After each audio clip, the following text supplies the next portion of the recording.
Welcome to Uncensored Conservatism. This is episode number 373 and another edition of Muslims Behaving Badly and Other Useful Idiots. Starting here in the land down under, Australia. So when ISIS was all the rage before Trump 1.0 basically incinerated most of them, a bunch of Muslims from Australia went to Iraq and Syria along with their wives. Many of those women were captured and held in detention camps after their loving husbands passed them around to other ISIS fighters who were horny that night.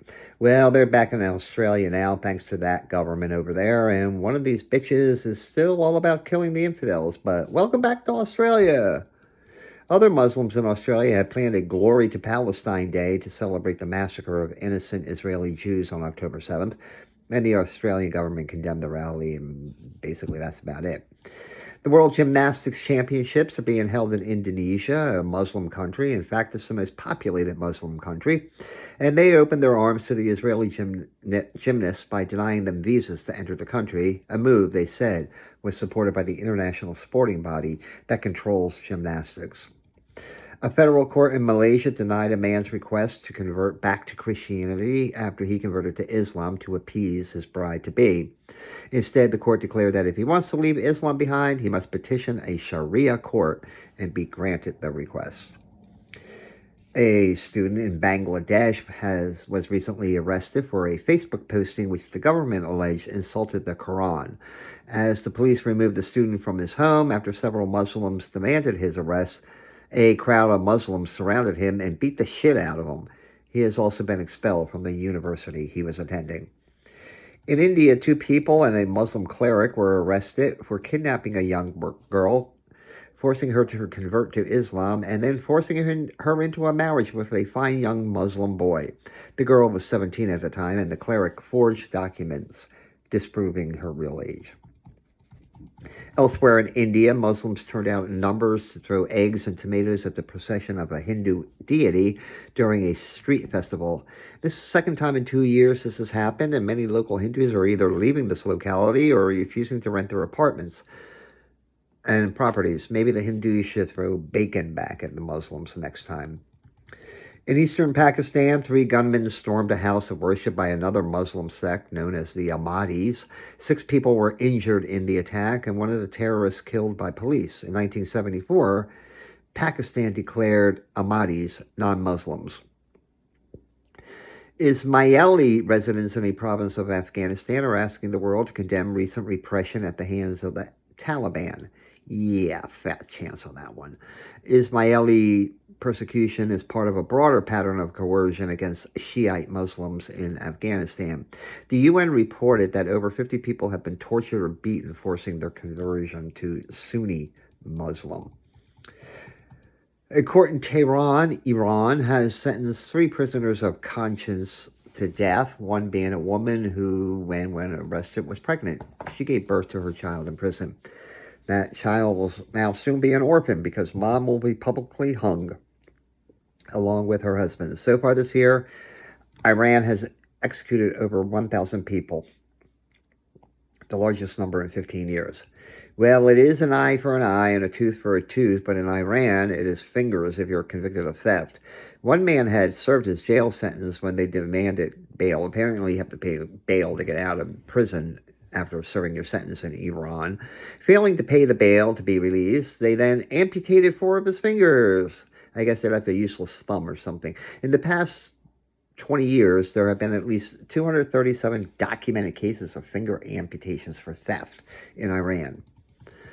An Iranian court has upheld the death sentence of a 22-year-old student who was convicted of propaganda against the Islamic Republic. However, the appeals court that upheld that conviction threw on an additional charge, corruption on earth. Incidentally, the prosecutor demanded a bribe from his family, which he refused to pay. After the bribe was not paid, then the additional charge was levied on the dude. Another Iranian court has authorized officials to search out and crack down on the production and sale of dolls that offend Shiite Muslims. Some of the dolls resemble gorillas and pigs, which I find fucking hilarious. And finally, in Iran, the body of a woman was recently found in a graveyard where it wasn't supposed to be. The woman, on several occasions, had fled from her husband, who physically abused her, only to return to her husband at the insistence of relatives. In fact, they were divorced, and she remarried the dude to become his second wife, which is permitted under Islamic law. At least 67 women in Iran have been killed by femicide this year alone. Masked gunmen in government uniforms managed to slaughter 3 Christians in Syria. Christians had risen up in protests and blocked roads and set fire to a security checkpoint, demanding greater protection from the Syrian government. Christians in Syria have been living in fear after rebels deposed the government of Bashar Assad. Christians in Syria are a major unintended consequence of the ouster of Assad. Druze Christians in Syria are particularly vulnerable. Recently, a bus of such Christians was stopped by Muslims, where they were told that they are going to be slaughtered. Well, they weren't actually slaughtered, but this seems to be an organized strategy of terror against Christian minorities in Syria. A young man and woman were found killed in Syria recently, the apparent victims of an honor killing. The woman returned to Syria 6 years ago from Germany and wanted to return there. She has 2 kids. However, her uncles they said no to that request. Seeking help from a male relative, she and the relative were killed, lest they dishonor the family. Over 30 people in Lebanon were recently arrested by government officials and charged with helping Israel with intelligence on the Iranian-backed terrorist group Hezbollah. Last year, you may recall, several members of Hezbollah were killed or maimed when pagers and walkie-talkies exploded in what has to be one of the best stories of 2024 internationally. 9 people have been tried and found guilty, and they'll all serve prison terms. And that little Swedish retard, Greta Thunberg, was left with egg on her ugly little face when she posted what she thought was a starving Palestinian child in Gaza. Turns out the photo was of an Israeli hostage taken by Hamas on October 7, 2023. I told you she was a retard, and the internet is forever, Greta. You fucking moron. Hamas celebrated the recent ceasefire in Gaza with Israeli Defense Forces by publicly executing what they call collaborators with the Israelis. In fact, Hamas has recalled over 7,000 fighters since the ceasefire agreement as they try to reestablish control over Gaza, putting the recent peace plan offered by President Trump at risk. Houthi rebels in Yemen have detained 9 more UN aid workers in that country, accusing them of espionage. That brings the number to 53 of UN aid workers detained by the rebels so far this year.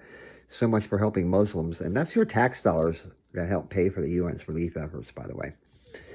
Members of Al-Shabaab, a militant Islamic terrorist group, were killed in Mogadishu in Somalia after a suicide bomber attack on a detention center there where several Al-Shabaab members were being held. Somalia has not announced how many government troops were killed in the attack, as the current leader is calling for open elections next year in Somalia. Muslims in Sudan continue their attempts to take over a Christian school in that country that houses many families displaced by the ongoing civil war there. Several Muslims forced their way into the facility where they threatened leaders that they would take the school by force if the Christians did not surrender it peacefully. No deadline was specified. ISIS is calling on fighters to travel to the Democratic Republic of Congo to wage jihad on infidels in that country. A recent video release showed graphic images of Christians being executed in Uganda by the group. There are also images of Christians forcefully converting to Islam. And they further demanded that they be called ISIS, not the Allied Defense Forces, as some do. And speaking of ISIS, they also recently released graphic videos of Christians being killed in Mozambique because, well, they're Christian, not Muslim. The preferred method of execution is decapitation at the hands of these barbaric pigs. Over 30 Christians have been killed by ISIS in Mozambique by beheading so far this year. Well, up in Great Britain, a rapist who married a 15-year-old in a Sharia law ceremony attended by the girl's social worker, Jesus Christ, was sentenced to 23 years in jail. He had managed to commit 10 rapes and 9 indecent sexual assaults before being sentenced. The girl was groomed and sexually assaulted by at least 18 Muslim men. Amber Welsh of England is on the warpath after it was revealed that her son, Isa Hassan, a Muslim, was given a ham sandwich at his school. Hassan, in case you didn't know by the name, is Muslim. And oh my God, he also had pasta carbonara, which contains bacon. Now, Muslims don't know what they're missing with their weird aversion to pork. Now, fuck this woman. If you don't like the school lunch menu, send little Isa in with his own lunch the next time, you stupid bitch. The Birmingham, England Diwali celebration, a Hindu festival, has been postponed amid security and safety concerns. Apparently, after the Manchester terrorist attack, officials are using an abundance of caution because if there's one thing a Muslim hates as much as a Christian, it's a Hindu. Pro-Palestinian marchers recently held a rally in London where they chanted death to Israel. Police were called in and promptly arrested several pro-Israeli counter-protesters. Many of those protesters arrested were bedecked in the Union Jack. So you can fly a fake Palestinian flag but get arrested if you wear the British flag in Great Britain. Go figure. Northampton police in England have charged an imam at a mosque there with officiating a wedding of two 16-year-old Muslims. The imam hails from Bangladesh. He will be sentenced in November after pleading guilty to the charges and faces up to 7 years in jail. Fayez Husseini entered England illegally on a small boat under a false name. Now he's being charged with threatening the life of Nigel Farage in Great Britain after the dolt posted a video online on TikTok.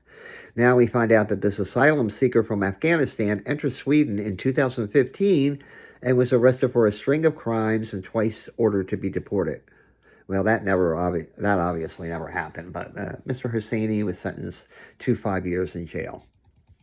Over in Holland, Geert Wilders, who heads an anti-immigration party there, suspended his campaign amid threats against him by Muslim terrorists. The threats, conveyed as legitimate by Dutch intelligence authorities, also targeted the Prime Minister of Belgium. Fortunately, Belgian police arrested two terrorists and thwarted any attacks. Holland is gearing up for important elections on October 29th. And speaking of that thwarted attack in Belgium, Muslim terrorists apparently were planning to use an explosive-laden drone to kill the leader there. I mean, Muslims can adapt to the 21st century for jihad, but with everything else, well, it's just like one step out of the Stone Age. Pro-Palestinian protesters managed to deface a statue of the late Pope John Paul II in Rome by spray painting a hammer and sickle on it, calling him a fascist piece of shit, and placing one of those checkered tablecloth headdresses on the statue. Like I said, they're not only useful idiots, but they're also morons. And speaking of Italy, Prime Minister Giorgia Meloni revealed that a case has been filed against her in the International Criminal Court for complicity in the genocide of Palestinians in Gaza. Meloni did not reveal who brought the accusations to this bogus court and whether they will even act on it. A 13-year-old student was recently mocked by their Muslim classmates in Germany, calling him a stupid German. The mother recounts that her son unpacks a sausage sandwich for lunch, which prompts the mockery. This happened in the same school where another student was punched by a Muslim classmate, causing a concussion, and no action was taken by school officials. The German parliament decided that there would be no recognition of the heinous October 7th attack by Hamas on innocent Israelis in 2023. Instead, many pro-Palestinian marchers took to the streets of Germany in support of terrorist scum.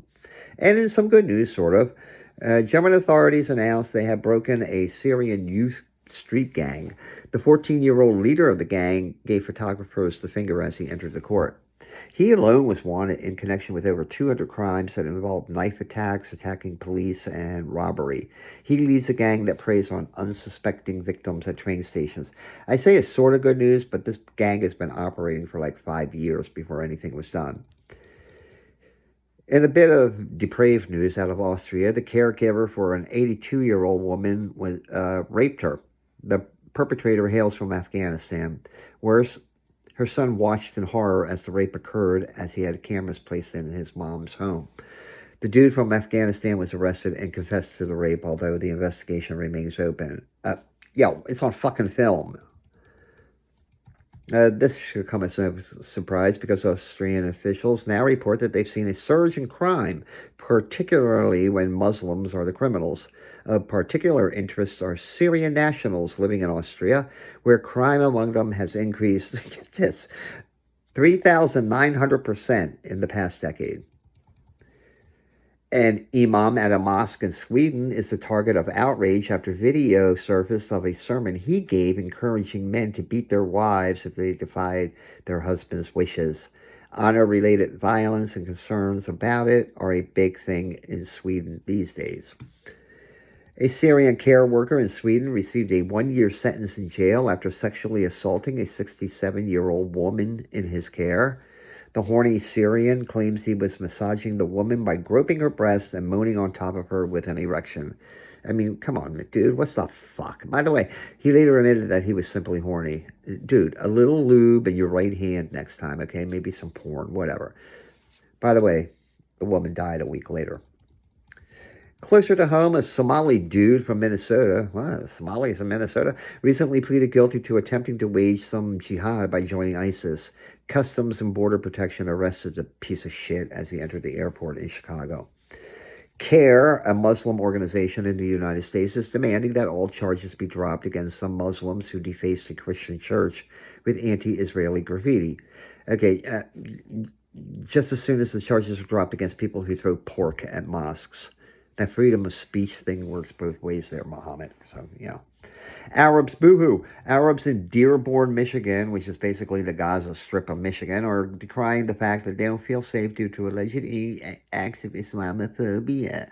Boohoo. Go back to your imagined fake state of Palestine, or whatever the hell you're calling it.